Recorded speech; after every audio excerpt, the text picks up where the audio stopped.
بات بات پر وہ شعر و شاعری کرتے تھے عربی ادب میں. تو گویا کہ وہ ایک فن ہے. اور عربی ادب کے بارے میں خود بتا دیتا ہوں. مجھے بھی اس لائن میں آئے ہوئے 10 سال ہو گیا ہے، لیکن ٹھیک سے عربی عبارت ایک لائن نہیں پڑھ سکتا. اب یہ سمجھ سکتے ہیں کہ کتنا ٹف سبجیکٹ بھی ہے، یہ اتنا آسان بھی نہیں ہے. ایک ایک نام کے جو ہے کئی 70 الفاظ عربی کے اندر میں پائے جاتے ہیں. تو یہ اتنا آسان نہیں، بہت فصیح اور بلیغ اس دور میں عربی ادب میں لوگ تھے، شاعر تھے، نثر و نگار کرنے والے لوگ تھے. تو اللہ تعالیٰ نے انہیں قرآن کا معجزہ عطا فرمایا. لاؤ قرآن کے مثل ایک آیت. کتنے بڑے تم ادیب ہو، کتنے بڑے فصیح اور بلیغ ہو. فصاحت اور بلاغت کا اگر ڈنکا بج رہا ہے تو لاؤ قرآن کے مثل ایک آیت بھی لے کر کے آؤ. تو یہ قرآن کا معجزہ عطا فرمایا. سرکار اعلیٰ حضرت عظیم البرکت ارشاد فرماتے ہیں، تیرے سامنے یوں دبے لچے فصحا عرب کے بڑے بڑے، کوئی جانے کہ منہ میں زبان نہیں بلکہ جسم میں جان نہیں. جب قرآن کی آیت آ گئی تو پھر اب ان کے ہوش و حواس سب ختم ہو چکے ہیں، اس کے مثل وہ نہیں لا سکتے. لیکن حضور نبی اکرم صلی اللہ تعالیٰ علیہ وسلم کا جو دور ہے یہ بہت ہی طویل دور تھا. یہ مختصر دور نہیں تھا کہ کسی اور نبی کا آنا تھا آپ کے بعد. کیونکہ خاتم نبیین حضور نبی اکرم صلی اللہ علیہ وسلم کے ذات پاک، اب کوئی نبی آنے والا نہیں. تو دور بڑا طویل لمبا، قیامت تک کا دور میرے نبی کا دور. اور ہر دور میں ہر چیز کو اپنے اپنے دور کے حساب سے اسے عروج پانا تھا.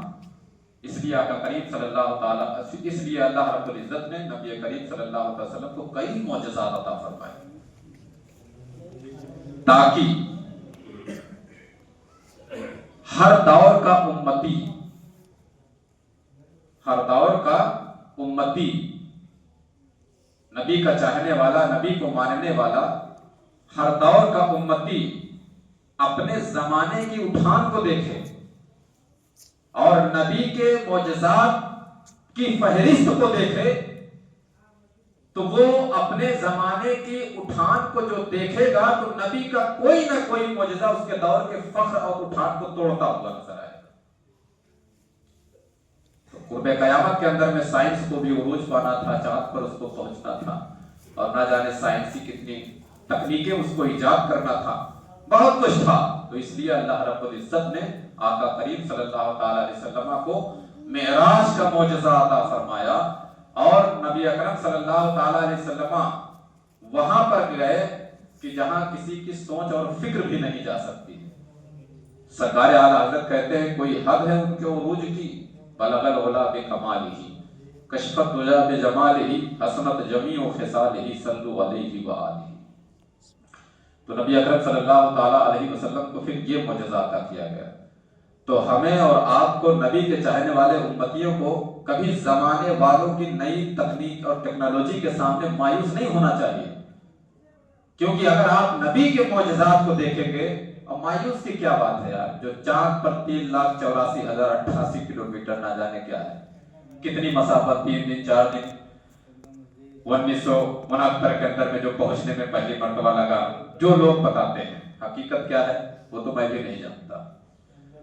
تو وہاں پر پہنچ گئے، لیکن بغل میں بیٹھے ہوئے اگر ساتھی کے ساتھ میں دل نہیں ملتا ہے، کس چیز کی ترقی ہے؟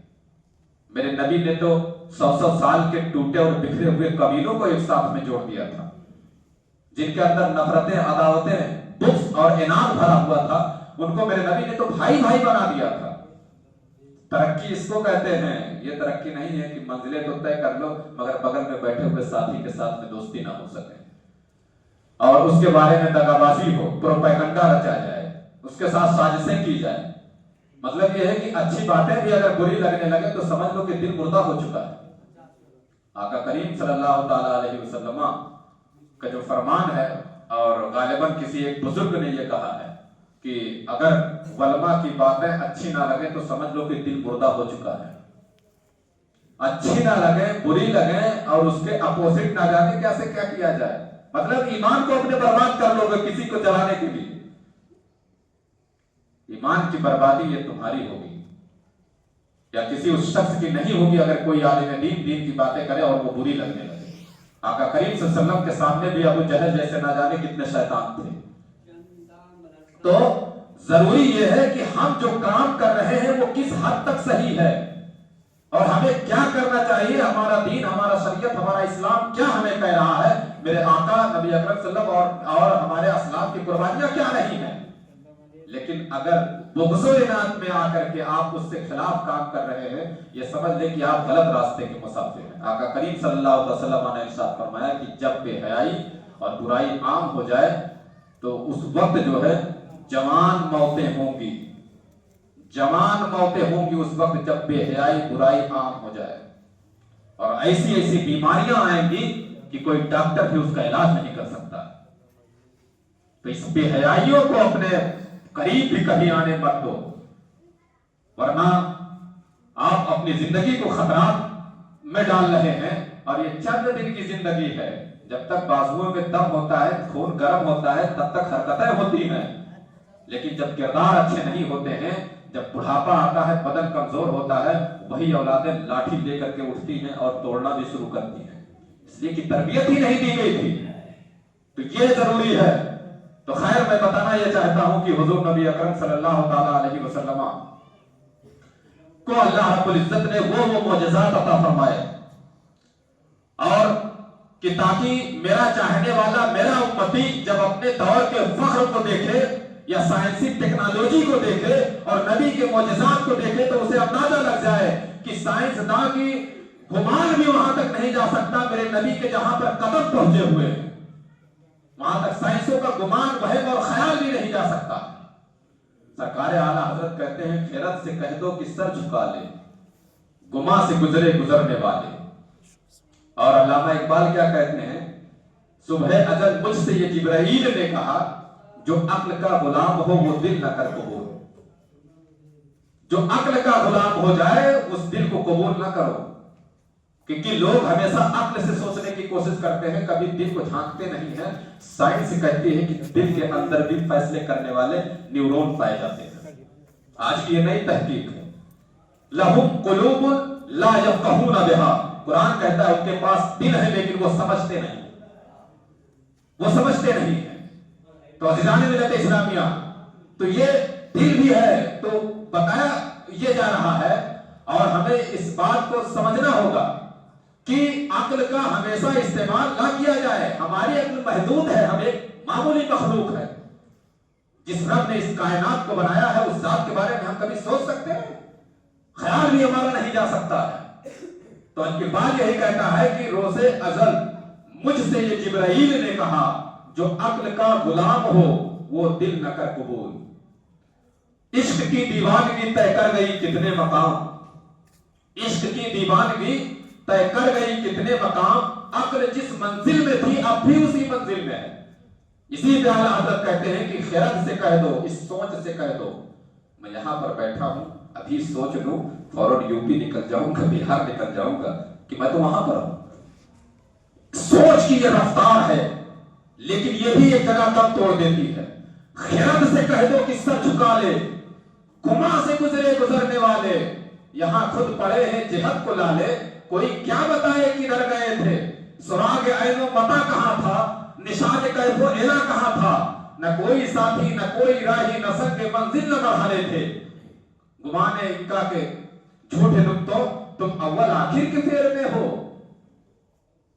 گمان انکا کے جھوٹے نکتوں تم اول آخر کے پھیر میں ہو، محیط کی چال سے پوچھو کدھر سے آئے کدھر گئے تھے، کوئی حد ہے ان کے عروج کی، بلغ العلا بکمالہ۔ تو عزیزان ملت اسلامیہ، آقا کریم صلی اللہ تعالیٰ علیہ وسلم سب سے پہلے جو 3 موقف ہوتے ہیں، ایک موقف کو بیان کر کے میں علماء کے جو 6 مراحل ہیں اس پر،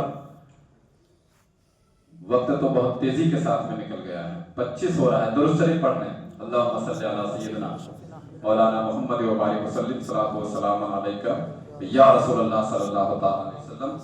آقا کریم صلی اللہ تعالیٰ علیہ وسلم کے وہ جو 6 مراحل ہیں کہ آپ نے مسجد اقصیٰ سے براق پر سواری کی اور اس کے آگے نکلے، پھر وہاں سے ملاقات، اسرار و رموز، حکایتیں، اور پھر نماز تحفے میں دی گئی. کیا انشاءاللہ تعالیٰ آج عشاء کی نماز کے بعد یہاں پر پروگرام ہوگا.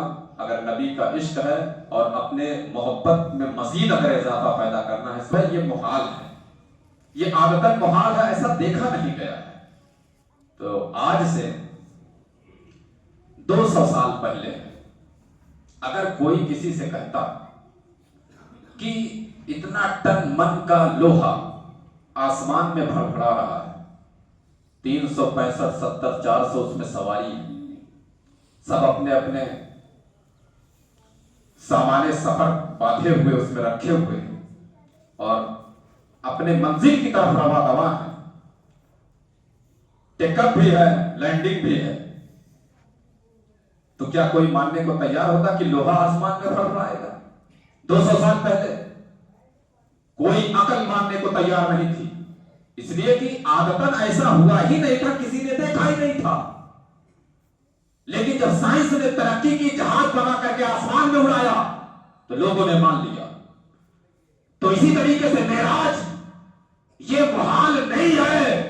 جب تک نبی نہیں گئے تھے, ساتوں آسمان کو عبور نہیں کیا تھا, معراج نہیں کیا تھا, تب تک محال تھا. جب نبی گئے اور آئے تو وہ پذیر ہو گیا, تو اب وہ محال نہیں رہا. اللہ تعالیٰ ہم سب کو دین کی صحیح سمجھ عطا فرمائے. فیضان مسجد فیضان